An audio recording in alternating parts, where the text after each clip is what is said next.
নবদ্বীপ ধাম গীতা প্রচার সংঘের উদ্যোগে নবদ্বীপের প্রাণকেন্দ্র পরামতলার সন্নিকটে বাগচিপাড়ায় অবস্থিত মহাপ্রভুর টোল বাড়িতে এক গীতা প্রশিক্ষণ শিবিরের আয়োজন করা হয়। এই টোল বাড়ির বর্তমান সেবায়েত প্রভুপাদ শ্রীল সুধীন গোস্বামী মহাশয় গীতার ক্লাস নেন। এই মন্দিরটি মহাপ্রভুর সাথে পণ্ডিত কেশব কাশ্মীরের বিগ্রহ দর্শন হয়, সেই লীলাকে স্মরণ করে এই মন্দির। তিনি এই শিবিরে গীতার উপরে যে ক্লাস নেন, সেইখানে তিনি বলেন যে কোনো দর্শনার্থী মন্দিরে যদি আসেন, যতক্ষণ তিনি না দেব দর্শন করছেন ততক্ষণ ধর্ম হয় না। এছাড়া তিনি কর্ম, অকর্ম, বিকর্মের কথা বলেন, রাজসিক কর্ম, তামসিক কর্ম, সাত্ত্বিক কর্মের কথা বলেন। এছাড়া ভগবান শ্রীকৃষ্ণের কবিগণের উদ্দেশ্যে যে কথাটি বলেছিলেন, সব কিছু দিয়ে দাও তবু শুধু মনটা আমাকে দাও, এই কথাও তিনি বলেন। এছাড়া বলেন অর্জুনের পিঠে তীর সঞ্চিত কর্ম, ধনুকের মধ্যে তীর সেটা বর্তমান কর্ম, এবং লক্ষ্যবস্তুতে যে নিক্ষেপ করছে তীর সেটা ভবিষ্যৎ কর্ম। এছাড়া বলেন দার্শনিক দৃষ্টিভঙ্গি দিয়ে গীতার বিশ্লেষণ করতে হবে। আরও সুন্দর সুন্দর ব্যাখ্যা তিনি তুলে ধরেন। আপনারা পুরো ভিডিওটা শুনুন, শুনলে অবশ্যই ভালো লাগবে আপনাদের কাছে। মন্দিরে যাওয়াটা কর্ম, মন্দিরে যাওয়াটা ধর্ম নয়। এখানে এসেছেন, এখানে বসাটা কর্ম, কিন্তু ধর্ম নয়। যদি কথা শ্রবণ করেন তাহলে ধর্ম, আর যদি বসে বসে হোয়াটসঅ্যাপ করেন তাহলে ধর্ম নয়।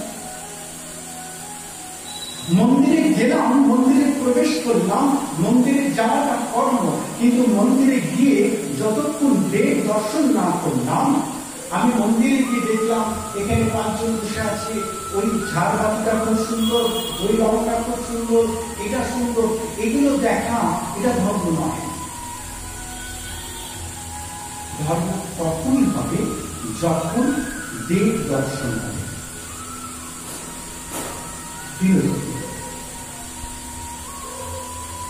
ভগবান এই জায়গাটাকে কাজ করছেন কর্মে। এর আগে নিশ্চয়ই ভক্তির কথা, জ্ঞানের কথা পর্যায়ে কর্মে, কর্মযোগ, এই কর্মযোগ একটা বড় ইম্পর্টেন্ট পার্ট। কর্মকে বিন্যাস করা হয়েছে কর্ম, অকর্ম, অকর্ম এবং বিকর্ম। এগুলো উপলব্ধি করতে হবে। তাকে কর্ম হচ্ছে কোনটা অকর্ম, কোনটা বিকর্ম। দার্শনিক দৃষ্টিভঙ্গিতে কর্মের এই কর্মগুলোকে আবার বিভাজন করবে। অর্জুনের খুব ভালো কনসাসকে একটু উপলব্ধি করতে হবে। আমি ওই চিরাচরিত ভাগবত পাঠ করবো, তাই জন্য সেইভাবে কিন্তু আমি বলছি না, যেহেতু না জানতে হবে, উপলব্ধি করতে হবে। টোটালটাই ফিলোসফি, দর্শনের উপর দাঁড়িয়ে অনুভব করতে হবে। অর্জুনের পিঠে তীরগুলো রয়েছে, এটা সঞ্চিত কর্ম। অর্জুনের বামের মধ্যে একটা তীর যোগ করা হয়েছে, আর আরেকটা তীর অর্জুন লক্ষ্য বস্তুতে নিক্ষেপ করছে। তাহলে সঞ্চিত কর্ম আর একটি ভবিষ্যৎ কর্ম, যেটা হাওয়াতে একটা চলে গিয়েছে। আর বর্তমান কর্ম হচ্ছে যেটা তার ধনুকের মধ্যে রেখে দিয়েছে। আমাদের সঞ্চিত কর্ম বা ভবিষ্যৎ কর্ম, এই দুটো নিয়ে মাথা ব্যথা নেই। বর্তমান, অতীতের দুঃখ হলো, ভবিষ্যতের ভয়কে পরিত্যাগ করো। কারণ বর্তমান প্রেজেন্ট সেটা হচ্ছে ঈশ্বরের প্রাণ। অতীতের দুঃখ তোমাকে কিছু দেবে না, আরো তোমাকে জড়িয়ে রাখবে। ভবিষ্যতের ভয় তোমাকে আরো পিছিয়ে দেবে। বর্তমান, তাহলে এটাকে বলা হচ্ছে ক্রিয়মান কর্ম।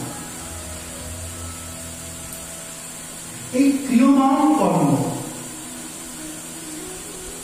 এই কর্ম হচ্ছে এই ক্রিয়মান কর্মের মধ্যে অনুভব রাখতে হবে। কারণ ভগবান তো বললেন যে কর্মযোগ, জ্ঞানযোগ, ভক্তিযোগ, মুক্তি, এই মুক্তি বাসনাকে দূরে সরিয়ে রাখবে। এটা হচ্ছে দার্শনিক ভঙ্গি। ভগবান শ্রীকৃষ্ণ বোঝাচ্ছেন অর্জুনকে যে তুমি যে মোহগ্রস্ত হচ্ছ, তোমার মধ্যে যে মমতা বোধ, তোমার যে মধ্যে যে মায়ার বোধ, তোমার মধ্যে যে আনন্দ বোধ আসছে, এটা কেন আসছে? তুমি কর্মবন্ধনে যুক্ত হয়ে যাচ্ছ, কারণ তুমি কর্ম করবার আগে তোমার সেই ফলটি পাওয়ার আকাঙ্ক্ষা মনের মধ্যে যুক্ত করে রেখেছ।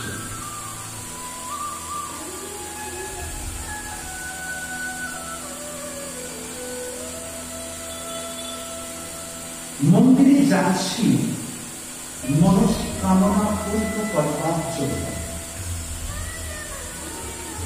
তাই তো হনুমানজি মন্দিরে যাচ্ছে মনস্কামনা পূর্ণ করবার।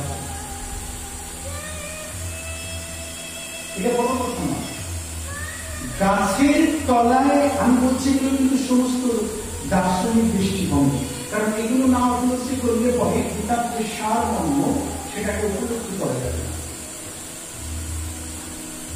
মঙ্গলাচরণ ওম কাঠায় প্রবোধিতাং ভগবতা নারায়ণেন স্বয়ং ব্যাসেন কবিতাং পুরাণমূল্যামধ্যে মহাভারতম। দার্শনিক ফিলোসফি ক্রাইট যদি কনসেপ্ট না থাকে তাহলে এটা বুঝতে পারবে।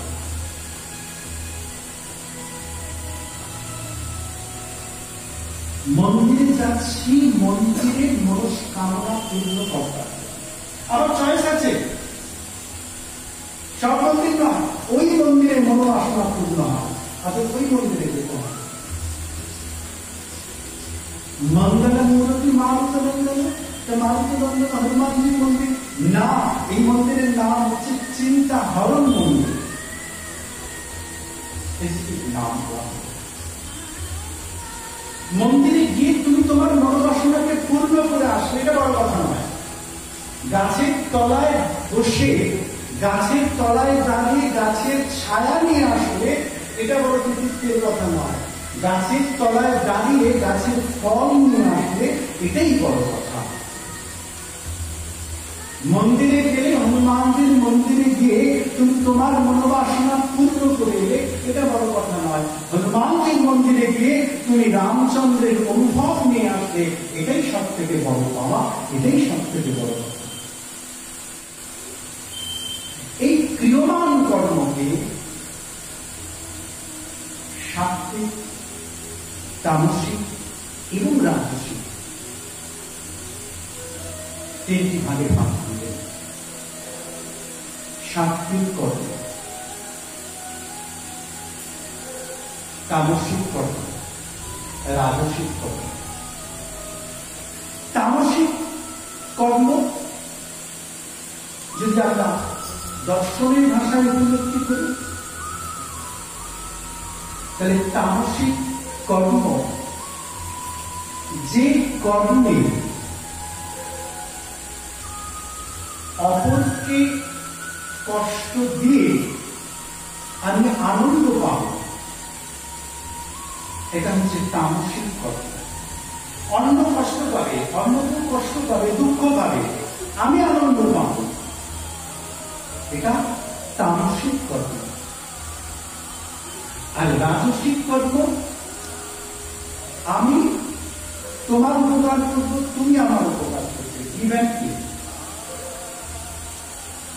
এটা রাজস্বিক কর্ম। সাত্বিক কর্মে বলছেন কি,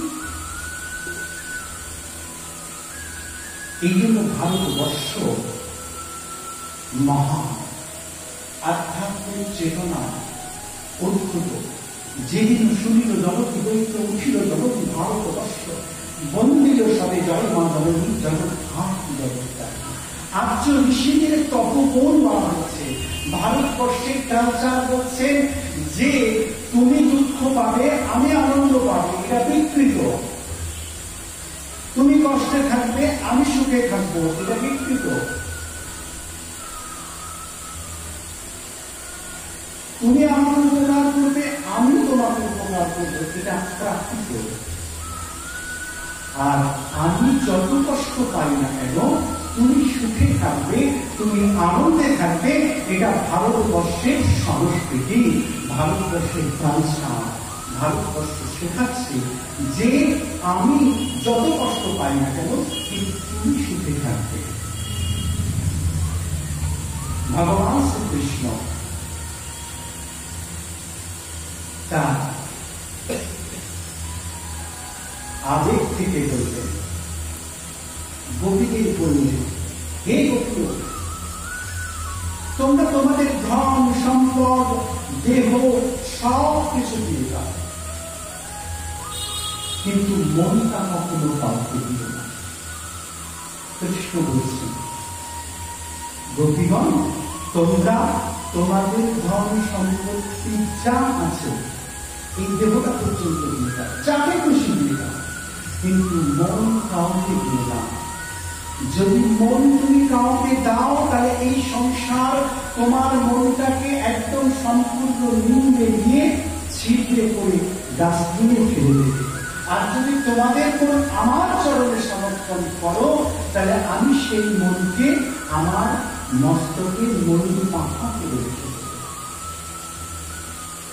আমার বিষয় পর্যন্ত আমার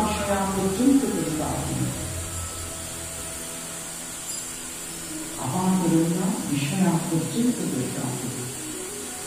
আপাত ব্যক্তি বিষয় না বড় আস্বাদনের, বড় রসময় হতে পারে, খুব আনন্দ লাগছে। অর্থ, বিষয়, সম্পদ সবকিছু বড় আনন্দ লাগছে। এই যে রসটা তুমি আস্বাদন করছো, এটা কিন্তু পরিশেষে পরিতাপের কারণ, দুঃখের কারণ। কারণ হচ্ছে তোমার মধ্যে সেই চেতনা বোধ জাগেনি, ভালো করে কনসাস বুঝতে। এখানে বসে আছে আমার কথায় কারণ আনন্দে গান আসতে পারে, কারণ আনন্দে নাচ আসতে পারে,